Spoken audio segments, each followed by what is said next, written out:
महाभारत के पन्नों में कई महान किरदार हैं, लेकिन एक नाम जो त्याग, कर्तव्य और शक्ति का प्रतीक बन गया, वो है भीष्म। हम सब उन्हें एक महान नायक के तौर पर जानते हैं। पर क्या ये कहानी इतनी सीधी है जितनी दिखती है? तो चलिए आज हम मिलकर इस जाने पहचाने किरदार के पीछे छिपे कुछ रहस्यों से पर्दा उठाते हैं। तो हमारा पहला हिस्सा है भीष्म का विरोधाभास। क्या वो सच में वो आदर्श पुरुष थे जैसा हम मानते हैं? देखिए, हम सब उन्हें पितामह के नाम से जानते हैं, मतलब पूरे कुल के सबसे बड़े, सबसे सम्मानित बुजुर्ग। वो निस्वार्थ कर्तव्य के प्रतीक थे, एक ऐसे संरक्षक जो कभी डिगते नहीं, और एक ऐसे योद्धा जिनका कोई मुकाबला नहीं था।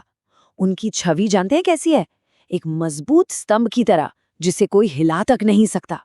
पर क्या ये पूरी तस्वीर है? शायद नहीं। इस आदर्श छवि के पीछे एक बहुत ही उलझी हुई और सच कहूं तो एक दुखद कहानी छिपी है। तो हमारी पड़ताल का पहला सुराग है भीष्म की वो मशहूर प्रतिज्ञा, एक ऐसा वचन जिसने न सिर्फ उनकी बल्कि पूरी हस्तिनापुर की तकदीर लिख दी। ये कोई मामूली प्रतिज्ञा नहीं थी, इसे भीषण प्रतिज्ञा कहते हैं, और इसके दो बहुत बड़े हिस्से थे। पहला कि वो कभी शादी नहीं करेंगे, मतलब आजीवन ब्रह्मचारी रहेंगे, और दूसरा वो हमेशा हस्तिनापुर के सिंहासन के सेवक बनकर रहेंगे, चाहे उस पर कोई भी राजा क्यों न बैठा हो। अब सुनने में तो ये त्याग की पराकाष्ठा लगती है ना? लेकिन जरा एक और नजरिए से देखिए, क्या ये एक महान त्याग था या फिर अपने ही हाथों से बनाया हुआ एक पिंजरा जिससे वो कभी बाहर निकल ही नहीं पाए? इस एक प्रतिज्ञा के जो नतीजे हुए ना, वो शायद खुद भीष्म ने नहीं सोचे होंगे। इसने उन्हें सिंहासन का एक सेवक बना दिया, उसकी अंतरात्मा का रक्षक नहीं।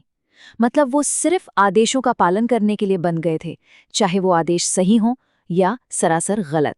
और यहीं से हम पहुंचते हैं अपने दूसरे सुराग पर, एक ऐसा सुराग जो शायद सबसे ज्यादा बेचैन करने वाला है, और वो है भीष्म का मौन, उन खास पलों में उनकी खामोशी।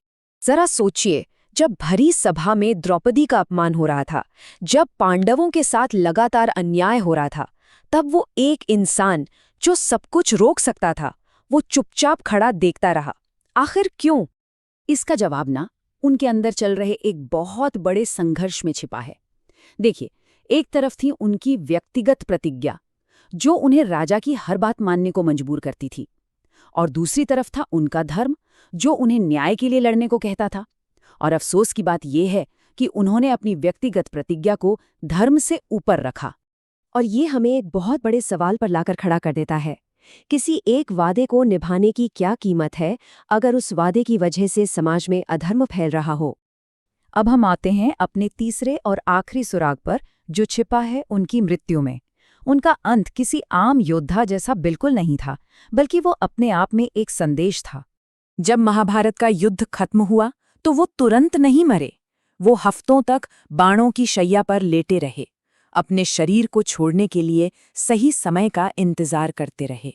और ऐसा नहीं था कि वो मजबूर थे, नहीं, उन्हें तो इच्छा मृत्यु का वरदान मिला हुआ था। वो जब चाहते तब अपने प्राण त्याग सकते थे। मतलब उनका वो लंबा इंतजार एक सोचा समझा फैसला था। तो सवाल ये उठता है कि उन्होंने इतना लंबा और दर्द भरा इंतजार आखिर चुना ही क्यों? वो उस तकलीफ भरे हालत से दुनिया को उपदेश क्यों दे रहे थे? ऐसा लगता है मानो उन्होंने अपनी मौत को ही अपनी आखिरी क्लास बना लिया। वो सारी बातें जिन पर वो जिंदगी भर चुप रहे, वो सब उन्होंने अपनी मृत्यु शैया से दुनिया को बताईं। ये शायद उनके उस लंबे मौन का प्रायश्चित करने का आखिरी मौका था। तो इन सभी सुरागों को एक साथ रखने के बाद चलिए भीष्म की एक नई और कहीं ज्यादा सच्ची तस्वीर बनाने की कोशिश करते हैं। हम शुरू करते हैं उस मिथक से जो हम जानते हैं, एक निस्वार्थ नायक। फिर हम देखते हैं उस विरोधाभास को, अन्याय का एक मूक दर्शक, और आखिर में जो तस्वीर उभरती है वो है एक ऐसे इंसान की जो अपनी ही बनाए उसूलों के जाल में फंस गया था, एक ट्रेजिक हीरो।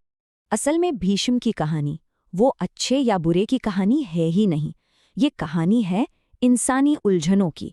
ये हमें सिखाती है कि जिंदगी में चीजें हमेशा ब्लैक एंड व्हाइट नहीं होती।